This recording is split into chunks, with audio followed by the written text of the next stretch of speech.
बहुत समय पहले की बात है। एक गांव में धनी राम नाम का एक अमीर व्यक्ति रहता था। उसके पास बहुत पैसा और दौलत थी। उसका घर देखने में किसी महल से कम नहीं लगता था।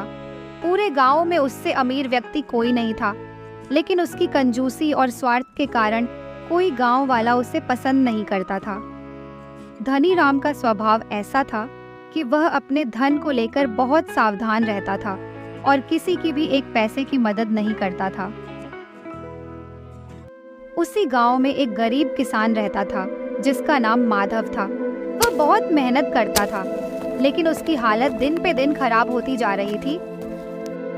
एक दिन माधव की पत्नी गंभीर रूप से बीमार पड़ गई। माधव के पास इलाज के लिए पैसे नहीं थे। हताश होकर माधव ने सोचा कि क्यों ना धनी राम से मदद मांगी जाए। वह धनी राम के घर गया। माधव ने धनी राम के घर का दरवाजा खटखटाया। आओ माधव, आज मेरी याद कैसे आ गई? माधव ने अपनी समस्या बताते हुए कहा, सेठ जी, मेरी पत्नी बहुत बीमार है और मेरे पास इलाज के लिए पैसे नहीं हैं। कृपया मेरी मदद करें। मैं तुम्हारी मदद जरूर करूंगा, लेकिन पैसों के बदले में तुम्हें अपनी कोई अमूल्य वस्तु मुझे देनी होगी। जब तुम मेरा धन सूद समेत वापस कर दोगे तो मैं तुम्हारी चीज वापस कर दूंगा। सेठ जी, मेरे पास तो देने के लिए कुछ भी नहीं है। मैं आपको क्या दे सकता हूँ? एक चीज है, तुम्हारा घर। तुम अपना घर मुझे दे दो। जब तुम्हारे पास धन हो जाए तो तुम इसे वापस ले लेना। माधव के पास और कोई दूसरा रास्ता नहीं था।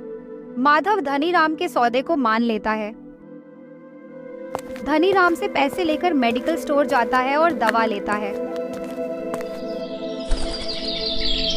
घर पहुंचकर,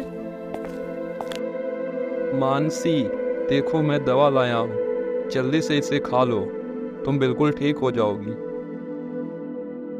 माधव की पत्नी दवा खाकर सो जाती है। अगले दिन, अब माधव की पत्नी की हालत पहले से ठीक थी। माधव की पत्नी माधव से दवा के बारे में पूछती है।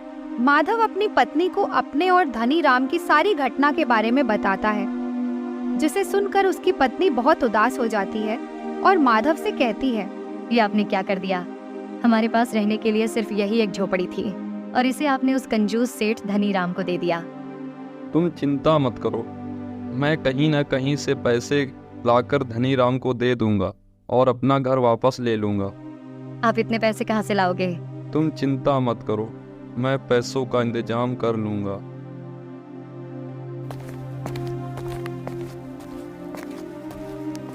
माधव जगह जगह जाकर काम मांगता है, पर उसे कोई काम नहीं मिलता है। वह काम की तलाश में दूसरे गांव जाता है। जैसे ही वह गांव में पहुंचा तो उसने देखा कि पेड़ के नीचे एक सिद्ध साधु जी बैठे हुए हैं। वह साधु के पास गया। प्रणाम बाबा। कौन हो तुम? पहले कभी तुम्हें इस गांव में नहीं देखा है। जी बाबा, मैं पास के गांव से आया हूँ। माधव सारी बात साधु को बताता है, जिसे सुनकर वह साधु कहता है, तुम जिस सेठ धनी राम की बात कर रहे हो, किसी समय वो भी तुम्हारी तरह मदद के लिए मेरे पास आया था। पहले वो भी तुम्हारी तरह ही एक गरीब था। तुम चिंता मत करो, तुम मुझे उसके घर ले चलो। फिर माधव साधु को धनी राम के घर लेकर जाता है। बाबा, आप यहाँ। मुझे खुशी हुई कि तुमने मुझे पहचाना, परंतु इस बात का भी दुख है कि इस गरीब की हालत जो अभी है, पहले कभी तुम्हारी हालत भी ऐसी ही थी और तुम मदद के लिए मेरे पास आए थे। क्या वो सब तुम भूल गए हो? तुमने इस बेचारे का कुछ धन के बदले में इसका घर छीन लिया। ये तुमने बहुत गलत किया है। असली धन तो वही है जो दूसरों की मदद में काम आए। धनी राम को अपनी गलती का एहसास हुआ और उसने माधव से क्षमा मांगी। मुझे माफ कर दो माधव, मैं ये भूल गया था कि मैं भी किसी समय तुम्हारी तरह गरीब था। मैं तुम्हें तुम्हारा घर वापस करता हूँ और मैंने जो धन दिया था उसे लौटाने की कोई जरूरत नहीं है।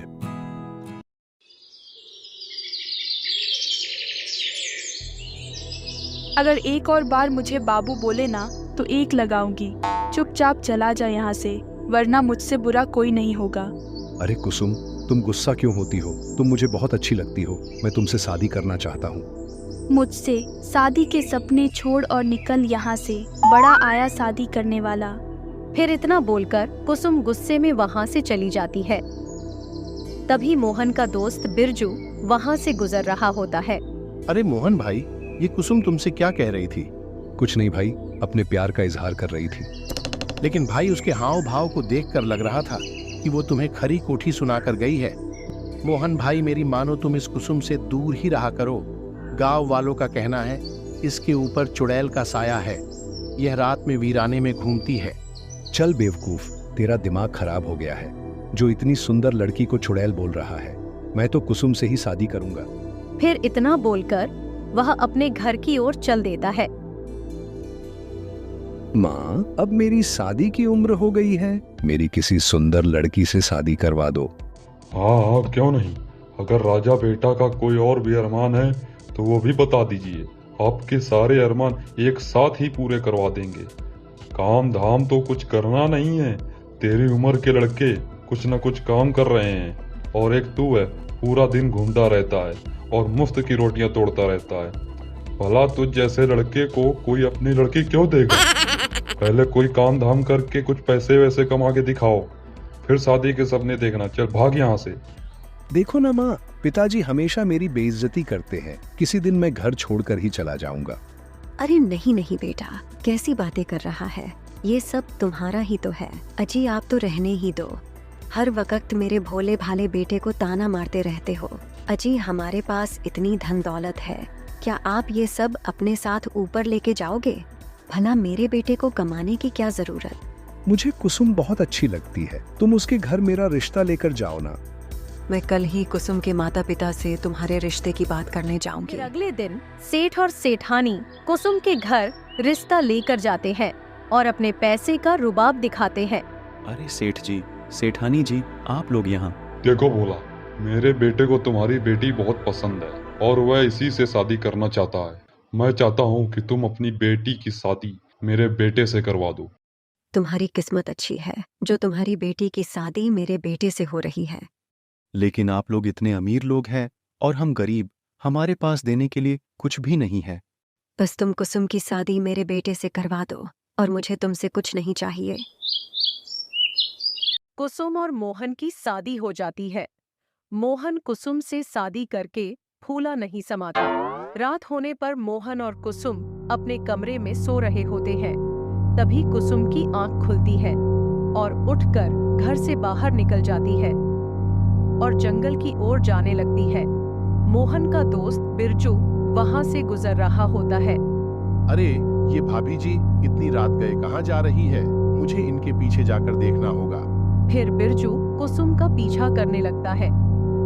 तभी चलते चलते कुसुम के पैर उल्टे हो जाते हैं। तभी देखते ही देखते कुसुम चुड़ैल में बदल जाती है और गुफा के अंदर घुस जाती है। बिरजू की आंखें फटी की फटी रह जाती है। फिर वह भी उसके पीछे पीछे गुफा के अंदर घुस जाता है। हे शैतानों के देवता, मैं आपको 9 बलि चढ़ा चुकी हूँ। बस एक बलि और चढ़ाते ही मैं सर्वशक्तिमान बन जाऊंगी। फिर मैं इन शक्तियों से पूरी दुनिया में राज करूंगी। मुझे अभी के अभी सारी बात मोहन को जाकर बतानी होगी। फिर वह सीधा भागता हुआ मोहन के घर जाता है। मोहन भाई उठो, मुझे तुम्हें बहुत जरूरी बात बतानी है।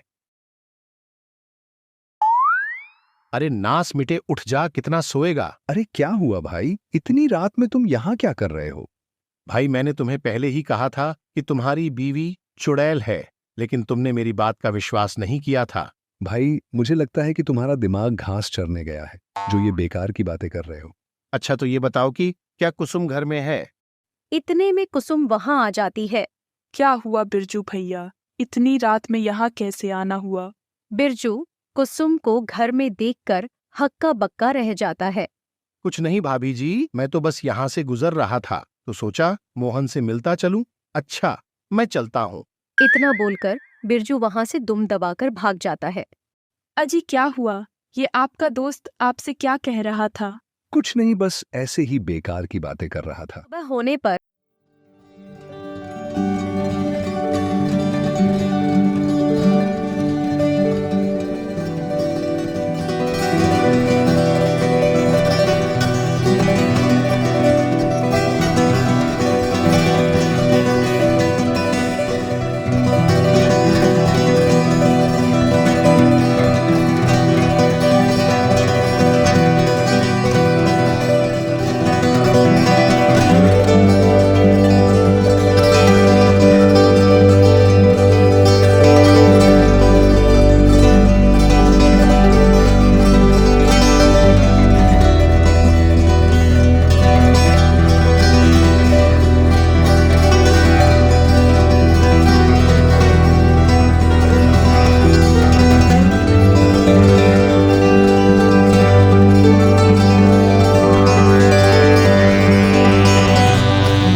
परेशान हूँ। आज सुबह सुबह तो कुसुम ने हद ही कर दी।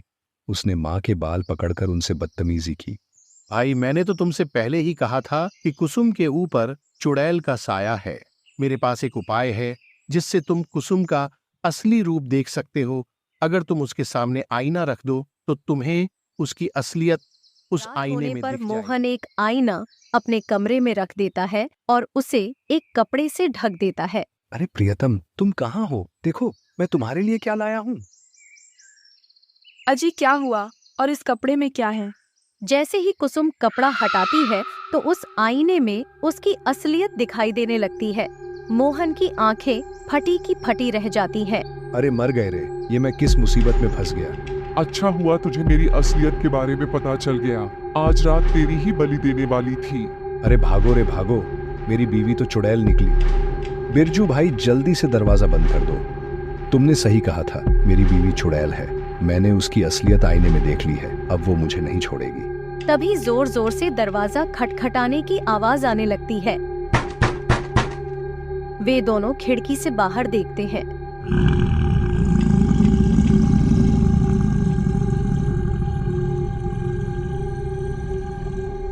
अरे मर गए रे, ये चुड़ैल तो यहाँ तक आ गई। मोहन भाई, लगता है तुम अपने साथ साथ मुझे भी मरवाओगे। ठीक है भाई, मैं बाहर चला जाता हूँ। मैं अपनी वजह से तुम्हारी जान खतरे में नहीं डाल सकता। रुको मेरे दोस्त, अगर मरना ही है तो मैं भी तुम्हारे साथ मरूंगा।